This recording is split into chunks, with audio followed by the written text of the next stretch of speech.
an empty parking lot at the airport, an abandoned truck, and a strange stench that turns your stomach. The police think it's just a routine call, but when they open the truck, they're faced with a scene straight out of a horror movie. 4 dismembered bodies inside plastic containers. And that's only the tip of the iceberg. A serial killer is prowling in the shadows, and the police have been after him for months. Ready to dive into this dark mystery? This true story will keep you glued to the screen.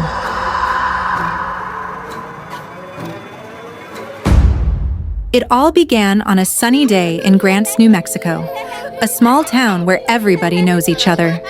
A landlord cleaning out his tenant's house stumbled upon something that froze the blood in his veins. Under a pile of children's toys was a box containing a dead puppy, a wire tightly wrapped around its neck. When animal control arrived, they confirmed the dog had been deliberately tortured and suffered a painful death. The scene was so horrific it shocked even seasoned officers. This wasn't just a dog. It was a sign that a sick mind was lurking in this town. The house looked like it had been hit by a storm. Walls painted over, belongings scattered everywhere, as if someone had deliberately tried to erase all traces of themselves. The tenant? Shawn Lannon. A name you'll hear again and again in this story, each time sending chills down your spine. Meanwhile, Detective Robert Turney, a veteran cop the whole town called whenever there was trouble, was investigating the disappearance of a 19-year-old named Matthew Miller. His grandmother hadn't heard from him in days and was worried. Matthew had a history of addiction, so at first police thought he had simply taken off again or overdosed. But his family insisted, this time is different. Matthew always checked in somehow. Turney sensed something was off and began digging. Matthew's girlfriend said she had seen him get into a car with a blonde woman named Jennifer Lannon and 2 friends, Justin Ma and Leonie Calzada. The 3 of them were close friends who often used drugs together. But why had Matthew suddenly vanished? Turney checked the places Matthew usually went. Eventually, they found his Chevy Colorado truck, locked and abandoned for days in a remote corner. Inside, piles of clothes, personal items, a pair of plastic gloves, a shovel, and several broken phones. Suspicious, right? Security cameras showed Matthew's truck parked outside Justin and Leonie's house on January 26th, just 3 days before Matthew went missing. This clue led Turney straight to their home. When police arrived, Leonie oddly said, Matthew? I think I saw him a year ago, back when I first moved here. But Turney knew she was lying. The cameras had shown Matthew there only days earlier. Then Leonie dropped another bombshell. Justin is missing too. I think he went to Arizona with a woman named Jennifer to buy drugs. Now 3 people were missing: Matthew, Justin, and Jennifer Lannon. The names were starting to connect, weren't they? Jennifer's name rang a bell. Her ex-husband? Shawn Lannon. The same tenant whose house contained the tortured puppy. Police checked neighbors' cameras and saw Matthew enter Shawn's house on January 26th. He never came out. Hours later, Shawn drove away in Matthew's truck, but returned on foot. Something was missing from this puzzle. Turney confronted Shawn. During the interview, Shawn was eerily calm, showing no concern about Jennifer, the mother of his 3 children, being missing. Not a trace of emotion in his voice. The next day, a man named Josh Hall called police. Shawn stashed a suspicious bag in Kylie Dudo's attic. It had guns, Jennifer's IDs, and other stuff. Kylie gave the bag to Danny Lemos, who ran off. I'm sure Shawn killed those 3. Police questioned Kylie. At first, she agreed to come in, then said her lawyer wouldn't allow it. With more pressure, she finally admitted Shawn had left some bags in her storage. Police searched, but found nothing. By now, all leads pointed to Shawn and Jennifer's old house on Kingman Street. With a warrant, police entered, and were shocked. The house had been completely renovated, carpets ripped up, drywall smashed, as if someone had deliberately destroyed every trace of evidence. Nothing was left. Turney felt Shawn was playing games. He called him again. Shawn, are you still in town? Shawn replied, No, I'm in Albuquerque. He promised to come in, but never did. Even when Turney offered to meet him, Shawn dodged again. Now Turney was sure Shawn was hiding something.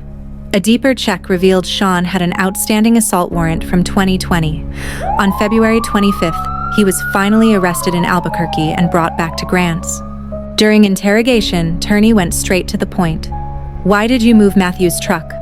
Shawn claimed Matthew and Justin had asked him to. He spoke as if everything was normal, as if the missing people were just a drug deal gone wrong. But Turney wasn't buying it. He changed tactics and mentioned Danny Lemos. If anyone did it, it was Danny. He always said if he had to hide a body, he'd feed it to pigs. He said pigs eat everything except the eyes. Shawn tried to play innocent, but the evidence said otherwise. Cameras had spotted him with a suspicious red truck, but it hadn't yet been found. That truck seemed to hold the key. Then, on March 5th, a call came from Albuquerque's Sunport Airport. An abandoned red truck had been found, the same one seen on cameras. When police arrived, the stench of decay was overwhelming. In the back were several large plastic containers.